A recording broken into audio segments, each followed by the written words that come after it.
The name Ponzi is synonymous with financial fraud, representing the ultimate cautionary tale about greed, gullibility, and reckless ambition.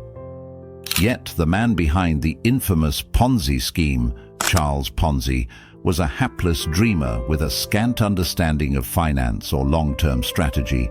His story is a mix of outrageous cunning, staggering incompetence, and a fascinating insight into human nature. The early years, ambition without direction.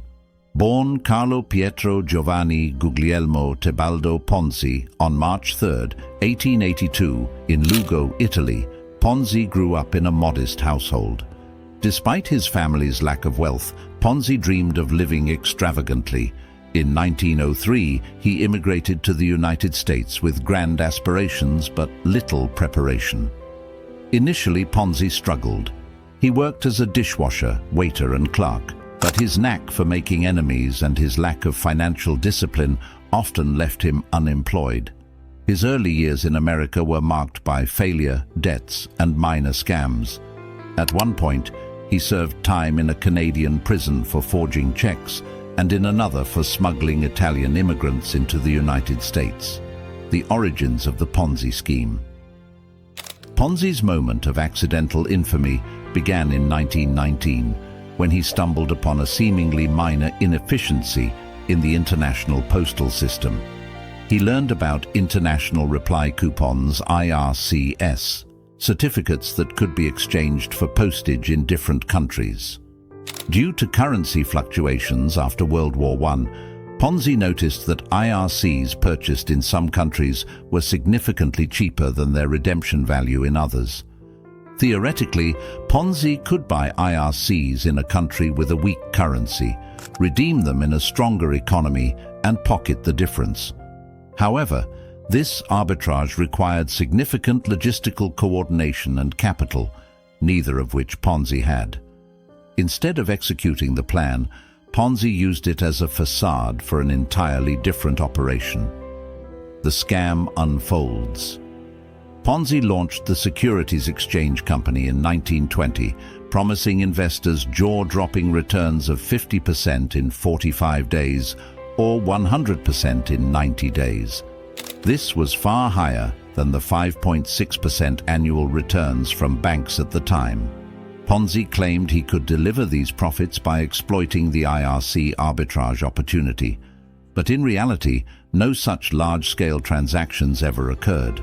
Instead, Ponzi used the hallmark method of a classic pyramid scheme. He paid earlier investors with money from new ones.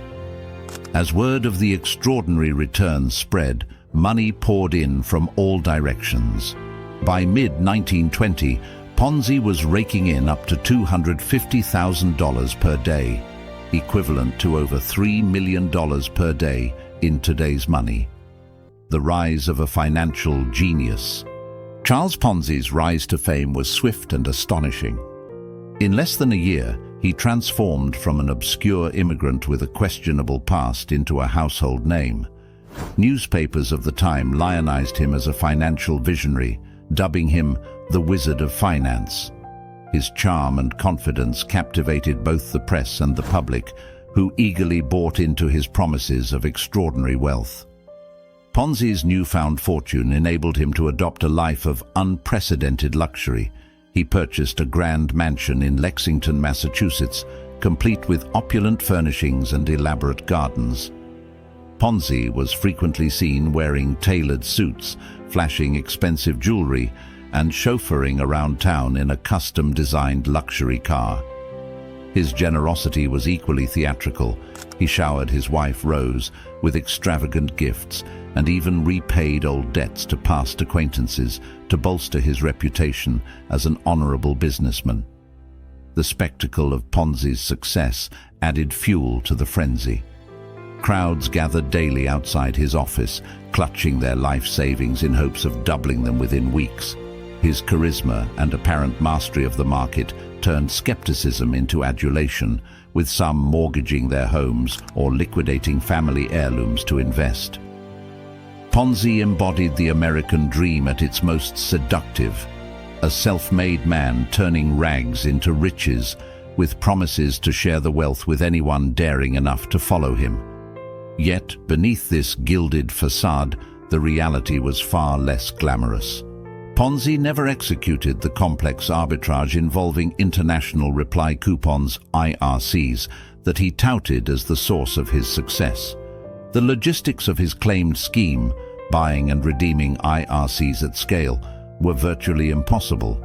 Instead, Ponzi relied on a simple, unsustainable principle: using funds from new investors to pay off earlier ones.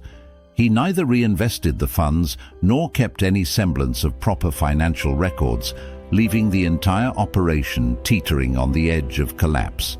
As word of his extraordinary returns spread, money poured in faster than ever, but so did the liabilities. By the summer of 1920, Ponzi's obligations to investors had ballooned to $15 million, equivalent to over $200 million today. The mounting debt was a financial tsunami in the making, its eventual crash inevitable. The collapse. By July 1920, cracks began to appear in Ponzi's carefully crafted empire. Skeptics among journalists and financial analysts started questioning the feasibility of his claims. A few brave reporters calculated the total number of IRCs required to sustain Ponzi's promised returns and discovered a glaring impossibility. There simply weren't enough IRCs in circulation globally to support the operation. This revelation cast a shadow of doubt over Ponzi's scheme. Simultaneously, federal authorities launched an investigation into Ponzi's business practices. Banks grew wary, and some froze his accounts, compounding his cash flow issues. Rumors began to spread, causing panic among investors. Crowds of people who just weeks earlier had idolized Ponzi now swarmed his office, demanding their money back. On August 11, 1920, the inevitable happened. Unable to keep up with withdrawal requests, Ponzi's scheme imploded. While he owed investors over $7 million, his accounts held a mere $61 in liquid funds. The man who had promised to make everyone rich had been exposed as an illusionist whose magic relied on deception and the gullibility of the crowd. Aftermath and legacy. Charles Ponzi's fall from grace was as dramatic as his meteoric rise. Following the collapse of his scheme, Ponzi faced the wrath of betrayed investors, public scorn, and the full weight of the law. He served multiple prison sentences in the United States for mail fraud, totaling over 14 years. His charisma, which had once enthralled thousands, could no longer shield him from justice. After his final release in 1934, Ponzi was deported to Italy, where he attempted to revive his fortune through a series of ill-fated ventures. Among these was a bizarre scam involving a Brazilian airline that never took flight, literally or figuratively. Each attempt only further showcased Ponzi's inability to learn from his failures or devise schemes with any real substance. By the time of his death in 1949, Ponzi was a destitute and forgotten man, earning a living as a translator in a Rio de Janeiro charity hospital. His passing was marked by little fanfare, a stark contrast to the headlines that had once celebrated him as a financial prodigy. Yet, Ponzi's influence far outlived him. His name became immortalized in the financial lexicon, with the term Ponzi scheme now serving as shorthand for any fraudulent investment operation reliant on recruiting new investors to pay earlier ones. Financial regulators, educators, and fraud investigators have since used Ponzi's story as a cautionary tale, underscoring the dangers of greed and unchecked ambition. The idiot savant of scams. What makes Charles Ponzi's story so compelling isn't just the magnitude of his fraud, but the sheer recklessness and incompetence that defined it. Despite his ability to captivate and persuade, Ponzi was hopelessly out of his depth when it came to managing the operation he had built. He never devised a realistic strategy to invest the funds entrusted to him, nor did he attempt to build a legitimate business model. Ponzi's scheme lacked even the semblance of sustainability. He maintained no accurate records, had no contingency plans, and made no effort to conceal the glaring flaws in his operation. He was in many ways his own worst enemy. His bravado and blind belief in his ability to indefinitely defy reality were as much to blame for his downfall as the public's credulity. Ponzi's legacy is a testament to the dual-edged sword of charisma and ambition. While he lacked the intellect and discipline of a true financial mastermind, his ability to inspire belief in others was extraordinary.